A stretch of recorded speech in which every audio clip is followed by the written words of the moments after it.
বসতঘরে সন্ত্রাসী কায়দায় হামলা, ছেলের বিরুদ্ধে মায়ের মামলা। বিস্তারিত দেখুন গলাচিপা থেকে গোলাম মাহমুদ স্বপনের পাঠানো তথ্যচিত্রে।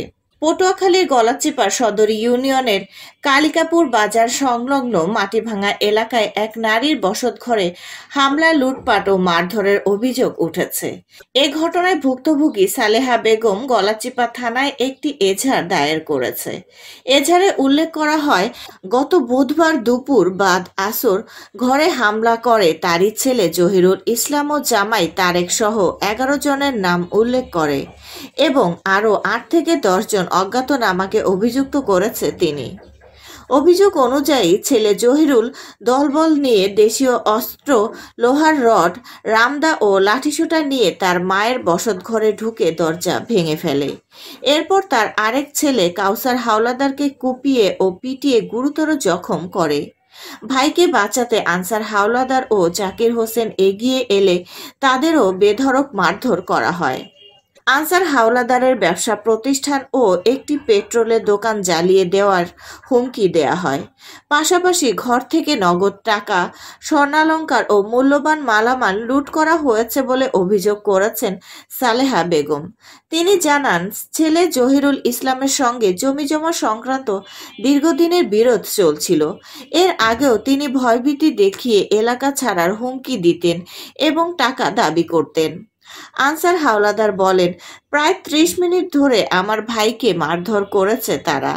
কেউ ঠেকাতে এলে তাকেও আঘাত করেছে। এমনকি আমার স্ত্রীকে শ্লীলতাহানির হুমকি দেওয়া হয়েছে এবং দোকান জ্বালিয়ে দেওয়ার হুমকি দিয়েছে জহিরুল। আমরা এর বিচার চাই। ঘটনার পর থেকে এলাকাবাসীর মধ্যে আতঙ্ক বিরাজ করছে। স্থানীয়রা জানিয়েছেন, পুলিশ দ্রুত ব্যবস্থা না নিলে আরও বড় ধরনের সংঘর্ষের আশঙ্কা রয়েছে।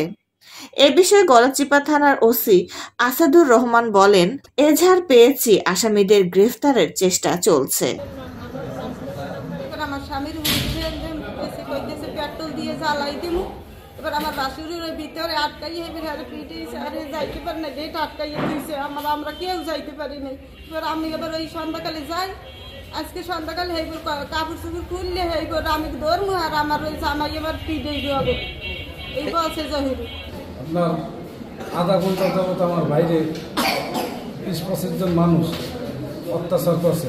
তার এই নাকে অনেক আঘাতের চিহ্ন রয়েছে এবং আধা ঘন্টা ধরে মারছে। একটা প্রান্ত কোনো মানুষ তাকে সারাইতে বা উদ্ধার করতে যায়নি। আমি এর সুষ্ঠু বিচার চাই। এই ঢাকা একজন স্টাফের কথা ফাল্গুন টিভি চ্যানেলে এর মধ্যে মন্নার ফোন দিয়েছে তার বাহিনীকে। ফোন দিয়ে আসার পরে আইসা তারা চাঁদা দাবি করছে। হ্যাঁ, চাঁদা না দেওয়ার পরে আনসার এখানে লুট করছে। একজন আসে রোল নিয়ে, নাম হলো জাহাঙ্গীর। উনি একজন উনি ফাঁসির আসামি, ওই বরগুনা উনি একজন মার্ডার কেসের আসামি। আর আছে চান্দু ছেলে ইলিয়াস। ওরা দৌড়ে আসে, আইসে আমার হাতে আমার মোবাইল ছিল, মোবাইল দিয়ে আমি ক্যামেরা করছি, লাইভ করতেছিলাম। ওরা এসে মোবাইলের রেকর্ডগুলো থাবা দিয়ে নিয়ে যায়। জাহাঙ্গীর নিয়ে যায়, পরে গেছে আমার মাথায় বাড়ি ছাড়ার পরে আমি ইলিয়াসকে আমি হাতে কন্ট্রোল নিই। পরে আবার জাহাঙ্গীর মামা কিছু, মামা আপনি তো আমার মামা, আমার ভুল হয়ে গেছে, যায় আপনি ভুল হয়ে মাফ করে দেন, মানে নেয়। পরে আমাকে মারতে এর পাশে আইসা আমার এই হাতে বামে মাথায় এখানে মারতেছিল। এর মধ্যে আমার ঘরে ঢুকে জাহাঙ্গীর আর ওই ইলিয়াস ওরা ঢুকে পাশাপাশি ওরা এখন 8-10 জন আসার পরে আমাকে খালে নেওয়া যায়, মেরে ফেলবে পানি কিছু বইয়া। পরে আমি একটা গাছ ধরে শক্ত ধরে আটকেছিলাম, চিৎকার করছিলাম, আমার বাঁচাও। কোনো মানুষ দৌড়ে আসে না, আমার রক্ত পুরো শরীর ভরে যাচ্ছিল। এখন চাচ্ছি যারা আমাকে মারছে, হ্যাঁ, তাদের কঠিন থেকে কঠিন আইনের আওতা আনা হোক। কারণ আমি ওদের পরিচয় দিচ্ছি, আমি একজন সাংবাদিক। এই এলাকায় অনেক কিছু ক্রাইম চলে, আমার অনেক কিছু লোক আছে এখানে বাবা বা বিজনেস করে। আর এটা গডফাদার হলো জহিরুল ইসলাম।